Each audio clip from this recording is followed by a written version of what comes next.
जय माता दी। माता सिद्धिदात्री। माँ दुर्गा जी की 9वीं शक्ति का नाम सिद्धिदात्री है। ये सभी प्रकार की सिद्धियों को देने वाली हैं। नवरात्रि पूजन के दौरान 9वें दिन इनकी पूजा की जाती है। इस दिन शास्त्रीय विधि विधान और पूर्ण निष्ठा के साथ साधना करने वाले साधक को सभी सिद्धियों की प्राप्ति हो जाती है।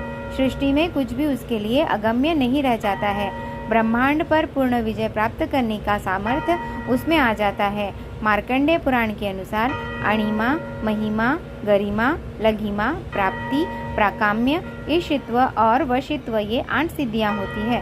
ब्रह्म वैवर्त पुराण के श्री कृष्ण जन्मखंड में यह संख्या 18 बताई गई है। माँ सिद्धिदात्री भक्तों और साधकों को ये सभी सिद्धियां प्रदान करने में समर्थ है। देवी पुराण के अनुसार भगवान शिव ने इनकी कृपा से ही इन सिद्धियों को प्राप्त किया था। इनकी अनुकंपा से ही भगवान शिव का आधा शरीर देवी का हुआ था। इसी कारण वे लोक में अर्धनारेश्वर कहलाए। माँ सिद्धिदात्री 4 भुजाओं वाली हैं। इनका वाहन सिंह है। ये कमल पर भी आसीन होती हैं। इनकी दाहिनी तरफ के नीचे वाले हाथ में कमल पुष्प है। प्रत्येक मनुष्य का यह कर्तव्य है कि वह माँ सिद्धिदात्री की कृपा का प्राप्त करने के लिए निरंतर प्रयत्न करे, उनकी आराधना की ओर अग्रसर हो। इनकी कृपा से अनंत दुख रूप संसार से निर्लिप्त रहकर सारे सुखों का भोग करता हुआ वह मोक्ष को प्राप्त कर सकता है। 9 दुर्गाओं में माँ सिद्धिदात्री अंतिम है। अन्य 8 दुर्गाओं की पूजा उपासना शास्त्रीय विधि विधान के अनुसार करते हुए भक्त माँ दुर्गा के 9वें दिन इनकी उपासना में प्रवृत्त होते हैं। इन सिद्धिदात्री माँ की उपासना पूर्ण कर लेने के बाद भक्तों और साधकों की लौकिक पारलौकिक सभी प्रकार की कामनाओं की पूर्ति हो जाती है। सिद्धिदात्री माँ के कृपा पात्र भक्त के भीतर कोई भी ऐसी कामना शेष नहीं बचती जिसे वह पूर्ण करना चाहे।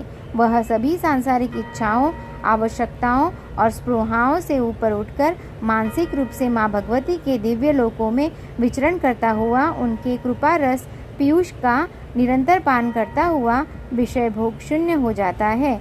माँ भगवती का परम सानिध्य ही उसका सर्वस्व हो जाता है। इस परम पद को पाने के बाद उसे अन्य किसी भी वस्तु की आवश्यकता नहीं रह जाती है।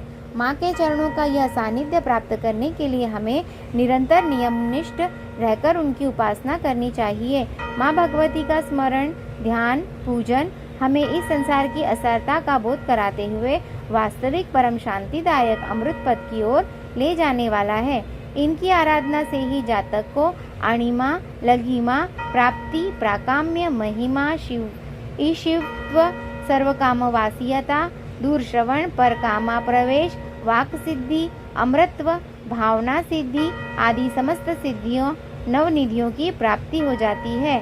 आज के युग में इतना कठिन तप तो कोई नहीं कर सकता है, लेकिन अपनी शक्ति अनुसार जप तप पूजा अर्चना कर कुछ तो माँ की कृपा का पात्र बनता ही है। प्रत्येक सर्वसाधारण के लिए आराधना योग्य यह श्लोक सरल और स्पष्ट है। माँ जगदम्बा की भक्ति के लिए इसे कंठस्थ कर नवरात्रि के 9वीं के दिन इसका जाप करना चाहिए। या देवी सर्वभूतेषु माँ सिद्धिदात्री रूपेण संस्थिता नमस्तस्यै नमस्तस्यै नमस्तस्यै नमो नमः। अर्थात हे माँ सर्वत्र विराजमान और माँ सिद्धिदात्री के रूप में प्रसिद्ध अम्बे, आपको मेरा बार बार प्रणाम है।